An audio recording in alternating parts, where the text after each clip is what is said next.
Hi, I'm Miles Protter of the Values Partnership, and this video series is When Leaders Listen, We Change Our World.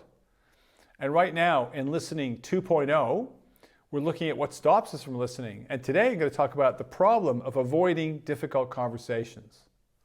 So imagine this, a colleague comes to your office or they're on the screen, and you know something's going on with them and they don't look too good. And you're not sure what to say. You're in a hurry, you don't want to open up this big can of worms, so you do say something like, well, as they say here in Australia, how's it going, all right? And then you move on. Apologies for the accent.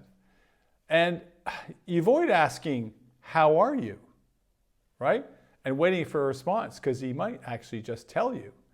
And then that could open up all kinds of rabbit holes and complications and delays, and you're going to get into some big story, right?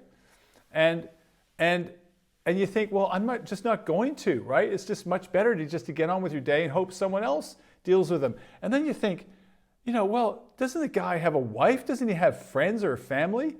And there's an employee assistance program here. We got psychologists. He should talk to them. What's he bothering me for? And meanwhile, some part of you worries that maybe he won't talk to anyone. So I don't know if you've avoided a conversation like that. I think I have, in the past.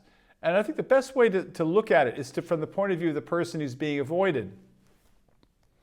So my friend Tim, he's a mining executive, and he's an engineer, very, very clever guy, was on a mine site for a couple of weeks, and he was in the lunchroom.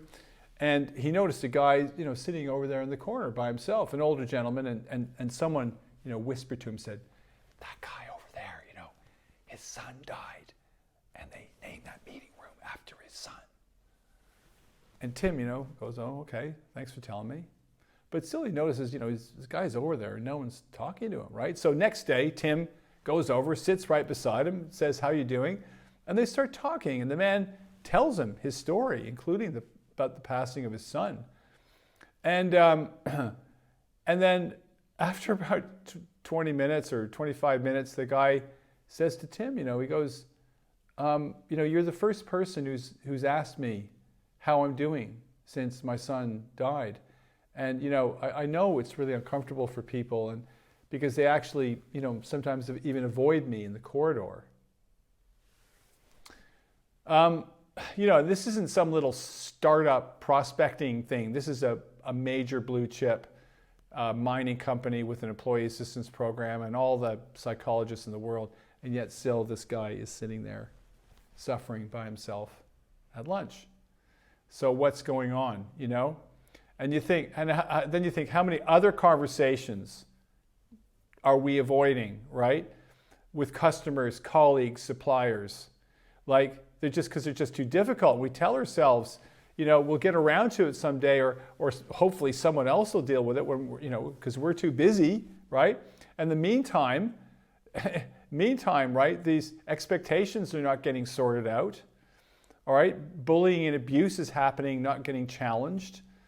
Problems in supply chain structure, problems with performance just aren't getting addressed, and quality problems aren't getting dealt with. And people are suffering, right?